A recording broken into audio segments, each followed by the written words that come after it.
Quand on dit BDSM, on pense à quelle pratique? Pourquoi est-ce difficile de reconnaître que le kink procure du plaisir? Est-ce que les gens vivent leur fétiche au quotidien? Aujourd'hui, démystifions la passion derrière les masques, le cuir et le latex. Donnons la parole à des humains fiers, entiers et sensés. Le BDSM englobe plusieurs pratiques comme le bondage, où le plaisir est dans la restriction des mouvements. Les jeux de discipline et de dressage, mettant en scène des punitions ou encore des récompenses. Des rôles de domination et de soumission, où l'on explore les relations de pouvoir. Jouer avec la frontière entre plaisir et douleur lors de pratiques sadiques et masochistes. Le tout guidé par des notions de sécurité en respectant le consentement mutuel et les limites de chacun. Pour la Fierté 2021, on a eu envie de rencontrer les gens de nos communautés montréalaises pour parler de kink, de BDSM et de fétichisme. On a rencontré des gens super généreux, touchants et rafraîchissants qui nous ont montré que les différentes pratiques, c'est bien plus que les préjugés qu'on peut avoir. Vous allez découvrir que le kink a bel et bien sa place parmi nous.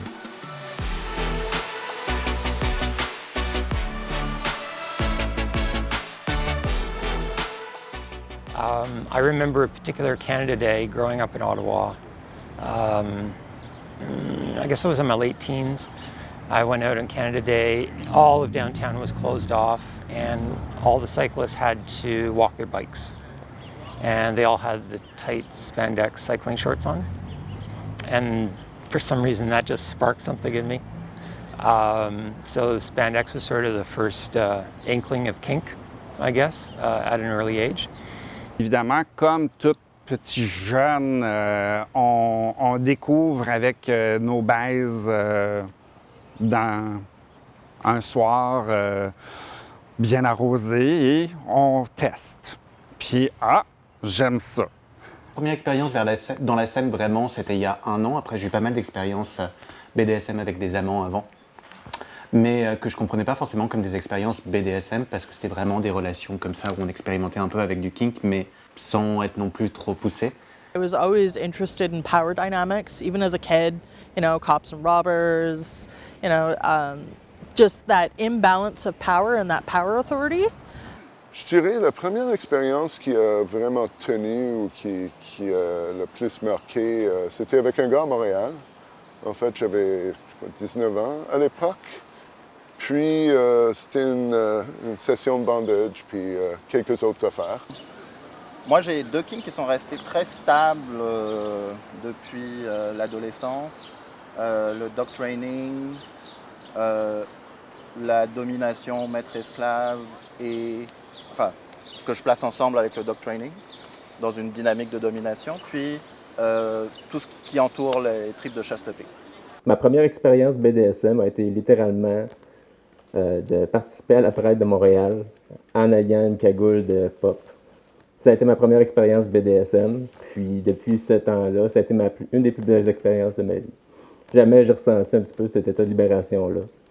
Donc moi, j'ai commencé avec le pet play, en fait. Donc j'ai toujours été très fasciné par les personnages, humains-chats, des catboys, dans le fond, des hommes-chats. Et j'ai tout le temps trouvé ça super adorable. En fait, moi, ça a été beaucoup d'exploration de mon côté. Moi, je suis à la base de mon exploration sociale, disons ça de cette façon-là. Dans les communautés, j'ai commencé avec les furries, où est-ce que j'ai commencé à m'impliquer un petit peu plus. C'était juste l'espèce de way of thinking around, oh, this is kind of interesting, what if we do this? And suddenly us sort of discovering what we liked, what we wanted to do with each other, and just trying things. I remember the first time I thought about rubber was actually at a pride parade here in Montreal. And the flag bearer was Bass, or Sébastien Leduc. And I remember him, it's so vivid in my head. He was walking down, passing René Levesque, and he looked all shiny, and I loved the shine. And then he was so humorous too because he actually paused to try and pull up his pants because it was really, really hot. And I remember that specific scene so vividly. And after that, I just sort of got intrigued. Ensuite, j'ai transité un petit peu plus vers d'autres communautés à tendance plus fétiche. Avec les hommes de cuir, j'ai exploré justement ce côté-là de moi que j'ai gardé. Et puis est venu plus le côté BDSM au niveau de l'exploration avec les hommes de cuir. Et avec le BDSM, en fait, est venu les soirées donjons que j'ai explorées. So when I was 17, I met somebody who was my first master, and he showed me impact play. He showed me some rope. He showed me, some different things that I could do. And from there, it was like igniting a spark. Au niveau pratique, mon king principal, c'est le bondage ou la chasteté et ou la chasteté. Sinon, en termes de relations, moi, j'aime vraiment plus les relations de domination où est-ce que la personne est au service de l'autre. En fait, le côté sexuel ne m'intéresse pas du tout. Donc, que quelqu'un me donne un service sexuel, ça ne m'attire pas du tout. Mais quelqu'un qui vient nettoyer ma salle de bain, ça m'excite beaucoup. I started bootblacking when I was in high school because I went to a military school in rural Georgia. And it's one of the things I took away from the school that I actually enjoyed. The care of leather was something that became very important to me immediately when I entered the leather scene because I eat vegan. I do wear leather. I think it's really important with that combination to really take care of my own stuff. And I loved being able to find things in thrift stores and give them a new life and then be able to share them with other people or enjoy them myself. I remember the happiness that I saw in him when we were at a puppy event, and it was just a pure puppy event with balls and a little pit, and he was there without a hood. He had no gear. Nothing. He was just was me. And he was, on the ground and barking and playing with stuff, and it was weird. And so part of me was like, who is this guy just acting like a dog? At the same time, it was like, oh, he's naturally into it. And that kind of attracted me. C'est pas tant les pratiques, moi, qui me font triper que les relations, les dynamiques avec les personnes. Ce qui fait que quand quelqu'un me demande une pratique que je connais pas, je vais lui demander qu'est-ce que cette pratique-là signifie pour lui. Puis, si on arrive à trouver un terrain où moi je comprends où se situe la domination là-dedans, puis que lui arrive à me donner de l'énergie, je suis assez ouvert sur les pratiques tant qu'on arrive à établir une connexion. Quand je suis le partenaire actif, l'idée pour moi, c'est de faire vivre à celui sur lequel je travaille la meilleure expérience que possible. Ça peut impliquer la douleur, ça peut impliquer tout le reste. L'idée, c'est d'une connexion, puis d'essayer d'y faire vivre ce que lui veut vivre. Ou d'y faire découvrir quelque chose que je pense qu'il aimerait vivre.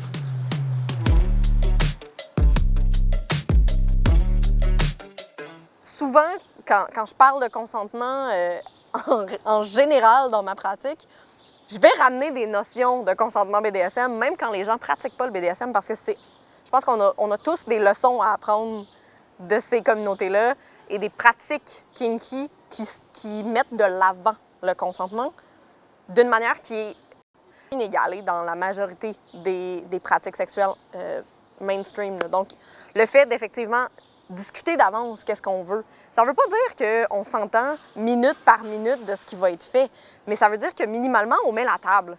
La négociation, au moment où je rencontre moi, une nouvelle personne, ou en tout cas, généralement on commence à discuter, le plus souvent c'est en ligne, ça varie beaucoup.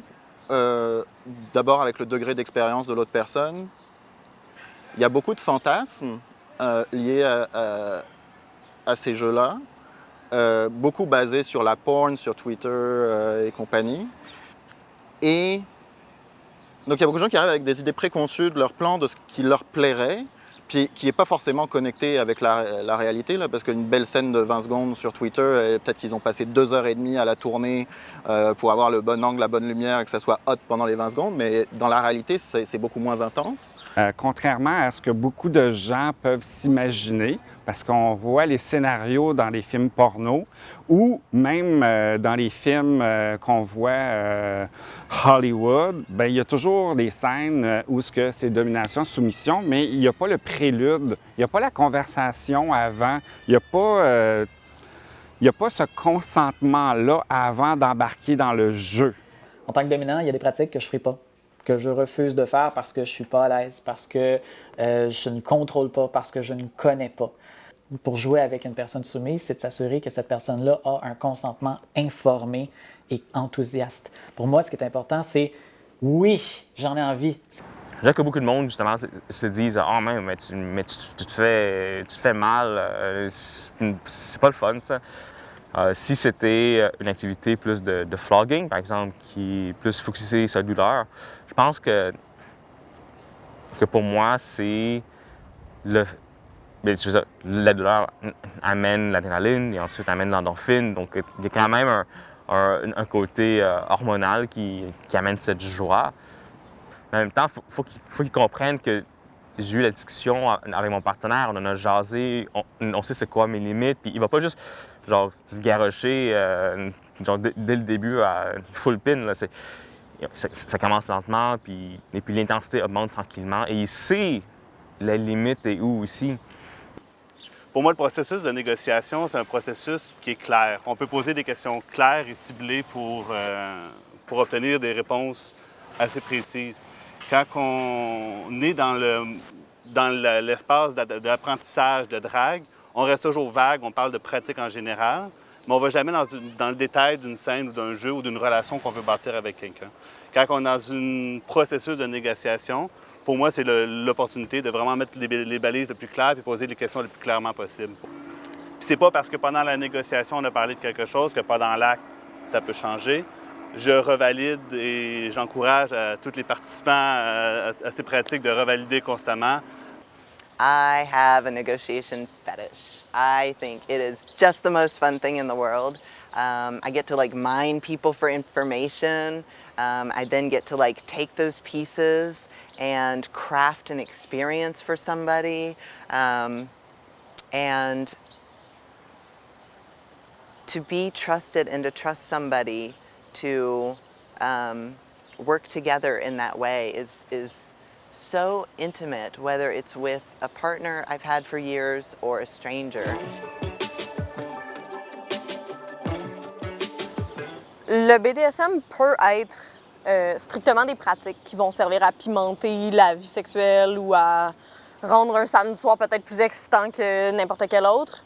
Ça peut aussi faire partie de façon presque identitaire ou carrément identitaire pour quelqu'un, soit individuellement ou dans la dynamique. Fait que, par exemple, deux personnes qui seraient partenaires et qui ont une dynamique BDSM, mais ça peut faire partie au quotidien de manière évidemment édulcorée. C'est pas une dynamique BDSM sur la rue à l'épicerie et compagnie, mais il va y avoir quand même des traces dans l'énergie, dans les interactions que ces personnes-là peuvent avoir. Dans notre relation à nous, la place que prend le kink, c'est nous on s'est rencontrés dès le départ dans une relation dominant-soumis où moi je suis son chef, lui il est mon boy. Dès le départ, en fait, on s'est un peu passé en entrevue. Justement, notre négociation de départ, c'était qu'est-ce que tu cherches, qu'est-ce que tu veux. Donc, très vite, on s'est matché sur un certain nombre de choses pour voir que, OK, si on est capable de s'enligner sur tout le reste, ben oui, le kink va pouvoir s'épanouir, puis on va pouvoir vivre ça en s'amusant parce qu'il y a de la place pour ça. Originally, when Naughty introduced me to puppy play, I truly thought I was going to be a one puppy person, if that makes any sense. But having several puppies, having these two plus the third, has truly been a support system. It has truly been a brotherhood, and I've gained family. And like any family, we fight, we talk through it, but at the end of the day, we love each other, you know, and I wouldn't trade that for the world. So I feel lucky. Pour moi, le BDSM, c'est plus que 5 minutes dans la chambre à coucher, puis on a notre fun et on s'amuse. Ça s'imprime dans différents niveaux de ma vie, à un niveau assez omniprésent. Quand j'ai quelqu'un qui est à ma charge en tant qu'à mon service, Bourrasque, Blaise, mon boy, qui est mon mari, c'est une façon d'exprimer comment est-ce que je prends soin d'une personne quand elle est importante pour moi. Pour le puppy play, c'est beaucoup plus le côté social, de voir mes amis, de voir d'autres puppies, de rencontrer des nouveaux puppies, puis essayer de les former. Il y en a plusieurs qui viennent me voir, puis ils me demandent « Hey Blaise, j'aimerais ça que tu me donnes une petite formation de puppy play, puis tout ça. » On peut s'imaginer que ça a quelque chose de très extraterrestre, tout ce monde-là, mais au final, il existe les mêmes enjeux relationnels que dans n'importe quelle autre relation entre partenaires amoureux, sexuels ou affinitaires.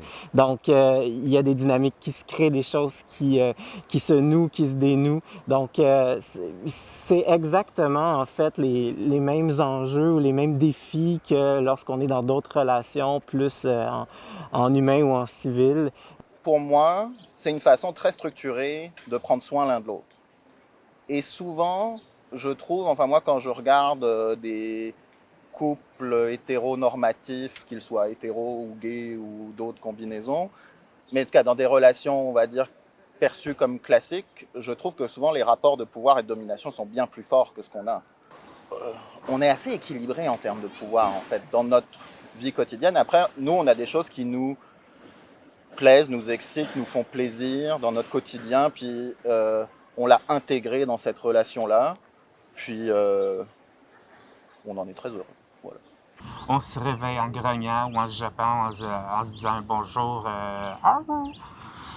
jusqu'à n'importe quelle occasion, avec des amis, ou on est toujours en train d'agir en poppy. Il n'y a pas un seul moment où c'est pas intégré à notre existence. Être poppy, c'est très important pour nous.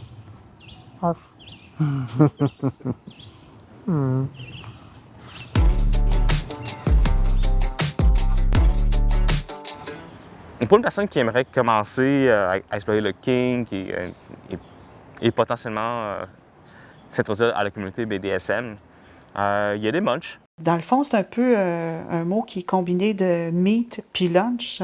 Souvent, ça se passait dans des restaurants, fait que les gens se rencontraient pour discuter. It's a place where we can get to know each other outside of kink. C'est comme un 5 à 7, finalement. C'est ça. T'arrives là comme t'arriverais dans un restaurant, normalement, puis les gens parlent de kink. Ou pas. Ça dépend des règles. C'est ça. Il y en a qui gardent ça vraiment, juste on se rencontre, on discute de tout et de rien pour se connaître.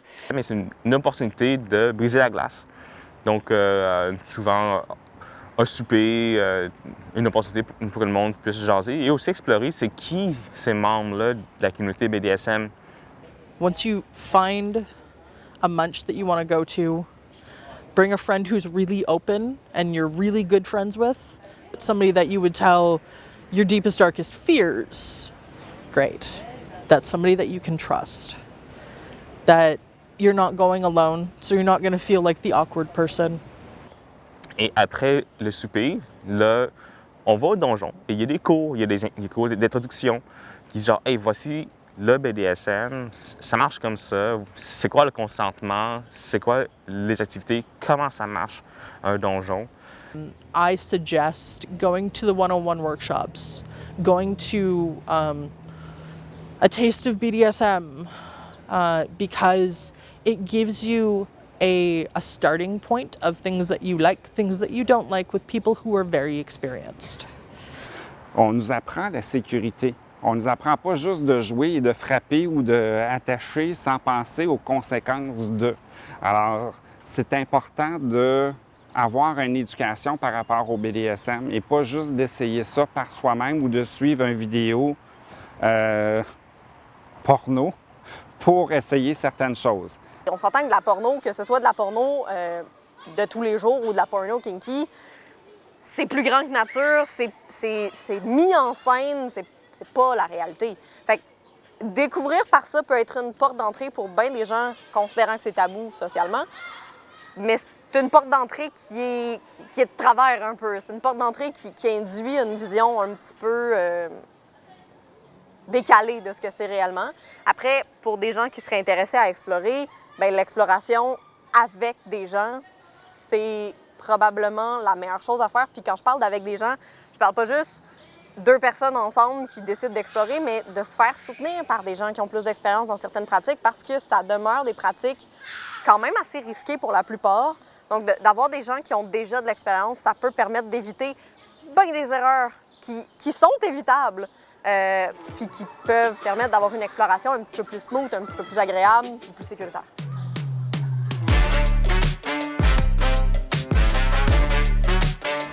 I've become much more social as part of a rubber community.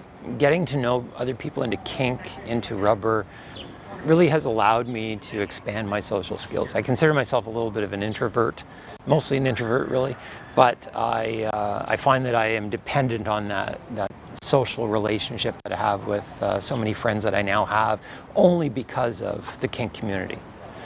J'ai tendance à la vie à être une personne extrêmement sérieuse, extrêmement droite, avec un horaire extrêmement chargé. Donc pour moi, le BDSM, c'est une façon littéralement de devenir une seconde personne, en fait de devenir un second animal, si on peut dire comme ça, puis d'abandonner littéralement la personne qu'on est derrière nous pour quelques heures, de soulager un petit peu la monotonie de la vie.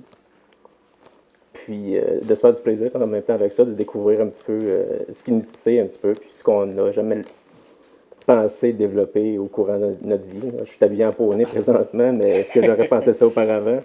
Jamais. Mais ça me procure tellement de plaisir d'être un poney, d'agir comme un poney, puis d'appartenir à mon handler, puis de partager une relation de famille avec Blaise. Là. C'est une façon là, de décrocher complètement, puis de faire grandir mes intérêts personnels. Personnellement, je suis autiste, ce qui fait que j'ai de la misère à décoder les attentes et les interactions à avoir avec les gens. Dans une dynamique beaucoup plus structurée où est-ce que les dynamiques sont claires, les relations sont claires, les attentes sont posées et négociées dès le départ, ça me donne une paix d'esprit, un moment de relaxation où est-ce que j'ai pas besoin de gérer mon flux d'interrogations qui me dit est-ce que je fais la bonne chose, est-ce que je fais pas la bonne chose, est-ce que les 50 000 questions commencent à se mettre en pause et puis ma relation devient beaucoup plus posée. For me, puppy play is it's a safe and easy and cheap way to kind of go into the world of BDSM and kink that can introduce all these other seriously different scenarios if you really want to delve into it. And sometimes I do, and sometimes I might want to in the future. But for me, puppy play is a nice entry point. Puppy play to me is just liberating because we can just chill out and be fun and be kinky. C'est juste une bonne manière de se déconnecter et puis de faire mon chat. Puis je sais pas, ça fait du bien de ne pas parler. Puis tout est soudainement juste du body language. Tout est juste du miaou-miaou puis du wouf-wouf. Il faut comprendre notre partenaire de jeu entièrement à travers le body language ou à travers des sons primals. Ça me rend heureux. One thing I love about kink is being able to flip the script on oppressions and being able to make them subversive in our own lives or heal from the onslaught of them. Just different ways that we can engage with them than what we have to do as we walk around the world. Quand je suis un puppy, je cesse d'exister en tant qu'être humain. Tout ce que je suis un individu qui cherche à s'amuser. Puis en face de lui, c'est pas une personne qui a peur de son apparence, qui en ce moment a 4 pattes que je vois, c'est un puppy. C'est pas une personne trans que je vois en ce moment, qui a de la misère en ce moment. On cesse d'être des individus, on devient unis, ensemble, puppy. C'est ce que moi j'aime. Cette ambiance, dès que tout le monde est sur la même longueur d'onde, puis que tu vois tout le monde qui s'amuse, qui sont heureux, malgré tout ce qui se passe dans leur vie. C'est ce que je veux dans ma vie aussi. Mon personnage m'amène une libération au niveau des tensions de la vie quotidienne qui est absolument incroyable. De s'oublier en tant qu'être humain, de se permettre de personnifier quelque chose qui est au-delà de n'importe quel souci que tu peux avoir. C'est une libération incroyable, c'est de l'ordre de la méditation. C'est quelque chose que je souhaite à tout le monde. Puis je pense que plusieurs personnes en fait expérimentent à travers d'autres pratiques comme le sport, le yoga, ou je sais pas quoi. Lorsque je suis dans le momentum d'une scène où est-ce que je joue avec une personne, ce qui est assez intéressant, c'est qu'il y a un concept qui s'explique, on appelle ça le dom space, tout autant qu'il y a son pendant de l'autre côté qu'on appelle le subspace. En fait, moi, je vis ça dans le dom space comme étant comme si le temps s'arrête. Il y a une espèce d'effet isolateur au niveau du cerveau où est-ce que je n'entends personne à l'extérieur de la personne avec qui que je joue. Je ne vois personne à l'extérieur de la personne avec qui je joue. C'est un moment d'intimité exceptionnel. C'est pour ça que le consentement est nécessaire, parce qu'on s'en va dans un état de vulnérabilité incroyable. Et ça va rapprocher les gens à un niveau que j'ai jamais vu ça avant. C'est comme faire de la méditation de moment présent, là, puis de pleine conscience à travers un jeu aussi sexualisé. Donc, ça vient comme amplifier cette espèce de relâchement-là, puis de relaxation-là. Ça me permet d'être beaucoup plus sensible à l'énergie, puis à suivre l'énergie de la dynamique, en oubliant peut-être un peu là, les anxiétés sociales qui, malheureusement, m'animent pas en constance, là. Pour moi, ça a été vraiment une belle manière de me découvrir moi-même et de découvrir des aspects de ma personnalité que je ne pensais pas avoir, à découvrir des manières d'être, des manières de gérer mon stress, de gérer ma vie quotidienne et vraiment d'évoluer en tant que personne. As a top, like as a rigger, I'm the one that is in control. I'm the one whose mind is constantly thinking of where can I put these knots? Is this going to be a pressure point? Is this going to hurt the person? Do I want to hurt the person? The other thing is that it's very analytical, so it gives me a chance to kind of calm down, and I have to think things through really well. So for somebody with ADHD like I have, it forces me to focus. When you put on a black shiny suit and a gas mask, or any sort of head covering that basically covers all your features, it's hard for people to tell who you are. That can be very freeing for people. Not only in terms of giving them confidence to go out and try something that they would not normally have the confidence to do, but also get them into a headspace that allows them to be someone who they're not. And headspace is all over kink. A lot of kinks are about getting into a headspace and exploring a side of yourself that you can't otherwise explore. I like very much being on the floor where I'm not talking as a human and we're crawling around, and you do feel like you're liberated and you can just be silly. That's for me the aspect. It's the fun, silly aspect which attracts me to it and makes me forget about things for a while. And it's just fun. And I love that aspect of it. That's a headspace where it's just fun and liberating. En fait, moi, ce qui se passe dans ma tête quand je suis dans le BDSM, c'est simple, rien. Je ne fais pas d'attente, je mets le cerveau à off, puis je fais juste m'amuser. Je fais ce que j'ai envie avec mes amis, Poppy, puis c'est tout. C'est vraiment le cerveau à off. J'arrête tout de penser. T'es dans l'instinct immédiat. Je suis dans l'instinct immédiat, je suis dans le headspace. C'est euphorique, le headspace, c'est merveilleux. Tu penses plus à rien, plus de tes problèmes pour un laps de temps. C'est ce qui me fait vivre. Being this dom, strong handler character, you know, or personality that I get to put on, I get confidence. I get a rush. I get just good, wholesome, like endorphins, good time. Like I feel powerful. I get to walk in a room, I get to have my puppies with me, and I feel like they have my armor. They are my armor. We are Transformers together, and we get to go through this world together and explore it together. There's nothing like it. And I could actually like put it away or not and walk out the door and still take everything I got from that high, that rush, and go into my everyday and walk a little taller and walk a little bit stronger and to know I have them with me. There's nothing like it, truly. When in a scene where there is that chemistry, where it's a total presence in the moment, and a total sense of freedom to do whatever feels right to do. And so it's really just literally going with the flow, and I hate talking esoterically. But it becomes this esoteric kind of moment where it's like you're totally in sync with the universe. I can't explain it otherwise.